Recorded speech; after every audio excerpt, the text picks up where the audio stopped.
Hola, hola. My name is Ramon, cosmetic chemist, product developer. I did that out. Hola, hola. My name is Ramon, cosmetic chemist, product developer. Connoisseur of personal lubricant today. Sex haver. Non-virgin. Today we're in Dallas, Texas. I am in the Educated Mess lab with Alex. Hi. One of the founders of Educated Mess. And we're here today to make a very fun special product. We're making science sexy again, and today we're making personal lubricant. Educated Mess doesn't offer personal lubricant. Not yet. Yet. But I actually did a couple years ago develop a lot of personal lubricants for one specific sex toy company. We did have to make 2 different kinds because they make silicone sex toys. So a lot of personal lubricants are silicone based, like Eats Like. So you can't have a silicone based sex lube if you are going to be using a silicone sex toy. So there were also some water based ones. So we're going to make a version of both and talk about some of the different ingredients that make it good for lubricant. And before you get crazy in the comments, we're not going to be using gloves just because we're making these as private samples for ourselves. Also, none of the ingredients we're going to be using are caustic or dangerous to the skin or irritants. Therefore, we're perfectly fine, perfectly safe without the gloves. We're also kind of winging this formula, and we're going to be making some adjustments based on the texture. So we need to have our hands free and not covered in the powder from the inside of the glove. Period. Okay, so first, I guess this one will take a little longer. We'll do the water-based version. This is for people that are using toys with everything. And I also feel like the water-based versions get out of sheets better. It's less likely. They wash off a lot easier. They wash off. I actually don't have any experience with any personal lubricants. I'm pure, but I've heard, are easy to wash off in the shower. They are. It's easier to get out of sheets because, if you have oil that gets on your clothes or your sheets, it's likely to leave like a stain. And so that's a little more likely to happen with silicone lubricants. So I do think like a water-based is a little more foolproof. I prefer the texture of silicone-based. But thickener-wise with the water-based, the 2 that I've worked with before are hydroxyethyl cellulose and hyaluronic acid. I feel like hyaluronic acid gives the best texture. It's the most similar to what is normally down there, but it is very expensive to have a personal lubricant based on hyaluronic acid, because you think of how much we pay for just a hyaluronic acid serum. So we did a combo of those. And then with the certain humectants we're gonna add, those can just kind of extend the playtime so it doesn't soak right into skin. And that's kind of how you play with the different properties. The different user experiences. Yes, that's right. So we're gonna add the hydroxyethyl cellulose into water. It's gonna be, we call that a rheology modifier. It helps to thicken it up. But in order to make it dissolve easier in the water, we're actually gonna do a slurry or like a pre-dispersion in glycerin with the hydroxyethyl cellulose. Perfect. I feel like the hydroxyethyl cellulose and hyaluronic acid both give almost kind of that like snotty, stringy thickness, which is kind of what you want with a lubricant. Mucosal. Mucosal, there you go. Science terms. Okay, so I'm doing 2% of this hydroxyethyl cellulose. I feel like hydroxyethyl cellulose also, compared to like xanthan gum, just gives that like very stringy texture, and hydroxyethyl cellulose almost gives that like structured break where it's like, what is the word? Where you apply pressure and then all of a sudden it breaks. Thixotropic. Yeah. Thixotropy is like, when like you have ketchup in the bottle and it's thick when it's sitting there, but you shake it up and then it's able to like squeeze as easier. That's thixotropy. It's good for lubricant because the more pressure that gets applied, it's just spreading it out and not creating friction. And if you go faster and faster, it's like... When you're being intimate, this is a very important quality to consider. Exactly. So that's the hydroxyethyl cellulose. I would say maybe 0.5% hyaluronic acid. Already in there? Okay. And then we're gonna add the glycerin to this. So the thing with glycerin that, I love the humectancy of it. It gives really good playtime. So it can take a while to soak in. So that's really good for a lube, but it can be a little bit sticky. Mm-hmm. So I want to add enough glycerin for that hydration and that extended playtime without it being the type that would increase friction. So say we go 5% there, and then we'll add other humectants like the propylene glycol and beta-methoxyethanol that can also increase that playtime without being quite as sticky. So yeah, I would say 5% of that. Alex was telling me if you want that lube that has the heating sensation, it's apparently just a really, really high concentration of glycerin. So yeah, one of the versions of lube that we had to do before was a self-warming one. And one of the ways that you can achieve that is what KY jelly does with a self-warming ingredient like vanilla ethyl ether. That is what I have right here that you would also use in a lip plumper. I had a really bad experience with that. So I was like, we're not adding an irritant in here. I don't think it's that serious. Yes. It made the wrong lips cry is what it did. No, so what we did was instead of water, we just used glycerin and propylene glycol. When you add high levels of both of those ingredients without really a lot of water, when you go to rub it in, the more pressure you apply, it creates a warming sensation. So that was how we did it for the self-warming one. Interesting. So now we add that to the water. So this is a mixture of potassium sorbate and sodium benzoate. These are the approved preservatives we can use in personal lubricants, again, because of where and how they're used. That's in there. We're gonna add the slurry in and stir that up just to make sure all the hydrophilic ingredients are dissolved. Ew. It's so ugly when it goes in. That's what she said. It's like worms. So we're gonna start this in now, but it might not fully incorporate quickly and easily. So we're gonna put this on the mixer behind us while we start the other lube.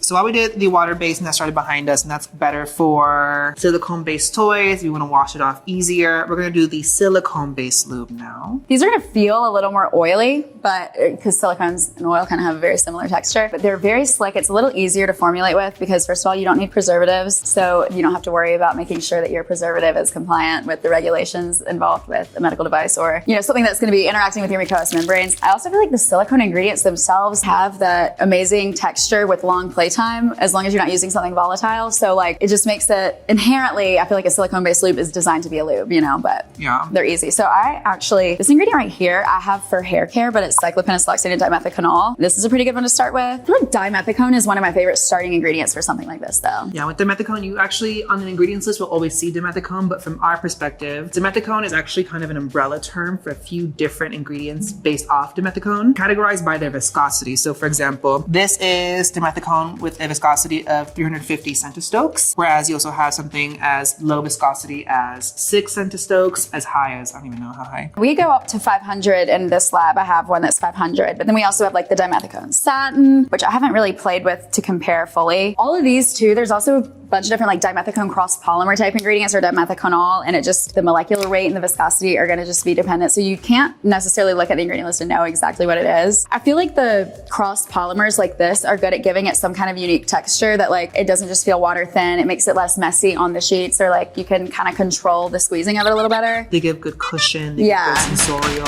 But then they can also make it dry quicker and have like a powdery afterfeel, and you don't want that. Again, it's like a game of whack-a-mole, a game of balance. This one's really good. Wait, what was I looking for? Oh, this one. This one's really cool from Grain Industries. It's Bis Sterile Dimethicone. But what this one is it's like a solid at room temperature, but then as soon as it hits skin's temperature, it immediately melts into this very thin. So I'll show you this one on your hand if you haven't played with it before, because this is a cool one for lubes too. It's giving paste. Yeah, but like a small percent of this can almost give a cooling effect when you use it in a certain formula. But anyway, we can just start very simple. So we're gonna do a smaller batch for the silicone-based lubricant. You wanna start with the dimethiconol or with just dimethicone right now? Let's play and see which one has the longest like play time and see which one we wanna start with as our base. Yours is gooey. Okay, let's just see who takes longer to rub in.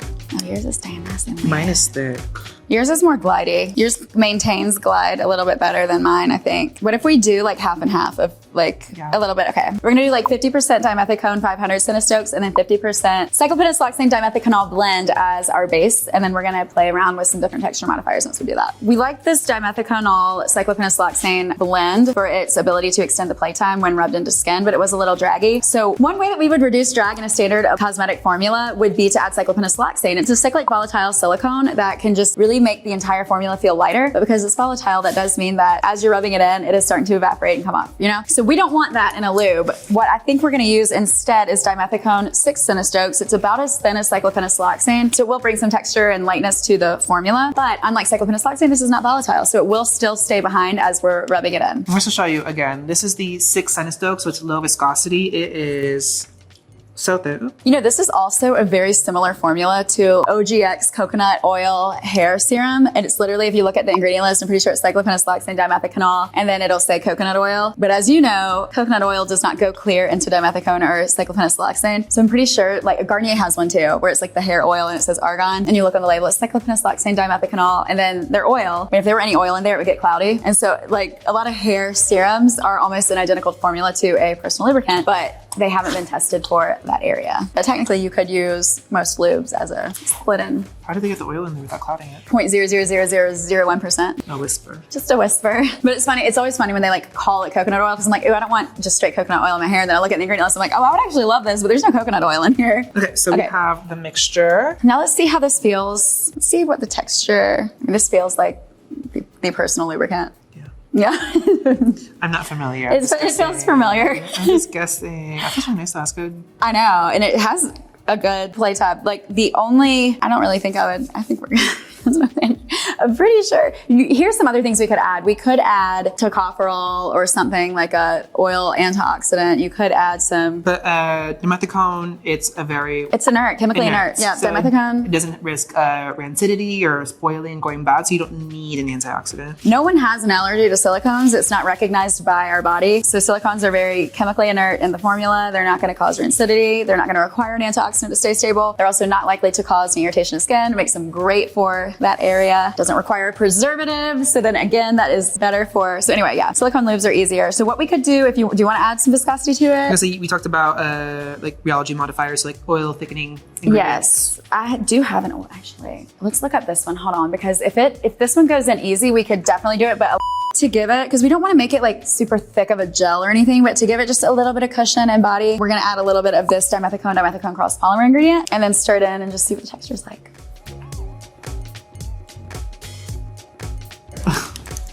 Yeah, so as we mix that in, it does build the viscosity slightly and it just increases the sensorial experience when you go to use it. Oh, that feels nice.